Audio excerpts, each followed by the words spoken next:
Halo, Assalamualaikum. Selamat datang di program baru Juantara TV.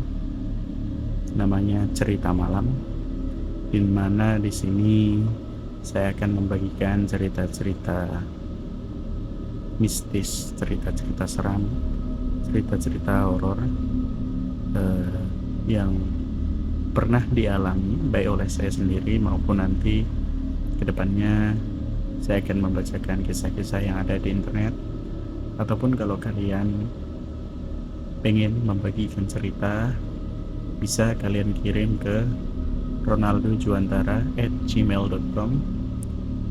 Nanti akan kami bawakan, kami ceritakan di YouTube Juantara TV. Oke teman-teman, untuk cerita yang pertama ini akan dibawakan ya, saya akan membawakan cerita saya sendiri yang pernah saya alami terkait kejadian yang berhubungan dengan misterius. Oh ya, konsep daripada video ini kita tidak ada potong memotong ya, karena ini kita ibaratkan, kita kondisikan sebagaimana saat kita cerita gitu, saat kita cerita ke teman, cerita ke orang dalam dunia nyata. Oke, jadi kisah misterius yang pertama yang pernah saya alami ini sebenarnya tidak langsung berkaitan dengan saya ya, tapi berkaitan dengan orang lain, yaitu orang tua saya maksudnya. Jadi ketika itu saya masih SD, antara kelas 5 atau kelas 6 gitu. Nah, saya dan orang tua ini kebetulan ketika itu masih tinggal di tempat nenek. Nah, tempat nenek ini ada di sebuah desa di Jawa Timur gitu ya, Kabupaten Bojonegoro. Jadi rumahnya ini selain di desa tidak begitu ramai, kemudian juga kebetulan dekat dengan sebuah jembatan gitu ya.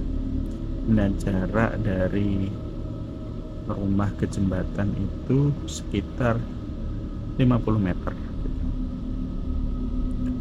Di suatu ketika malam itu kan keadaannya kami sudah tidur semua, tapi kebetulan saya terbangun malam, mungkin sekitar jam 1 atau jam 12 antara itulah. Nah, jadi saya terbangun merasakan mules. Nah, di Jawa itu sangat jarang ya, jarang sekali orang yang punya toilet, punya WC di rumah, itu jarang. Jadi kebiasaan orang sana itu kalau BAB ya di sungai, kalau nggak gitu di aliran sungai-sungai kecil gitu ya. Mereka buang air besarnya di situ. Dan kalau sepi atau darurat sekali bisa aja di jembatan gitu-gitulah ya, karena memang sepi sekali. Nah, kebetulan jarak rumah ke sungai itu lumayan jauh, itu mungkin sekitar berapa ratus meter gitu. Ke sungai kecil dekat, tapi jalannya susah. Maka pilihan yang paling enak itu di jembatan. Nah, ketika itu tuh saya sudah kebelet sekali. Saya bangunkan kan ibu, bu, aku kebelet ngising, bahasa Jawa ya. Saya kebelet bu. Lah, kamu malam-malam kayak gini kok kebelet gitu, kata ibu. Ya nggak tahu bu, namanya kebelet gitu. Antar bu. Nah, males. Nah, antar lah bu, gitu. Nggak usah diantar sampai ke sana, ditungguin aja di depan rumah. Ya udah kan kata ibu gitu. Ya udah. Nah, ketika itu karena saking kebeletnya, jadi saya itu keluar duluan. Jadi buka pintu rumah langsung lari ke jembatan yang tadi jaraknya sekitar 50 meter. Nah, ibu karena masih uh, baru aja bangun itu di belakang. Jadi saya duluan. Nah, ibu tuh masih siap-siap itu, masih apa ya, keadaan ngantuk sekali gitu. Nah, ketika itu larilah saya ke jembatan dan buang air di sana gitu ya. Buang airnya di atas jembatan, maksudnya tetap jatuhnya ke sungai gitu. Nah,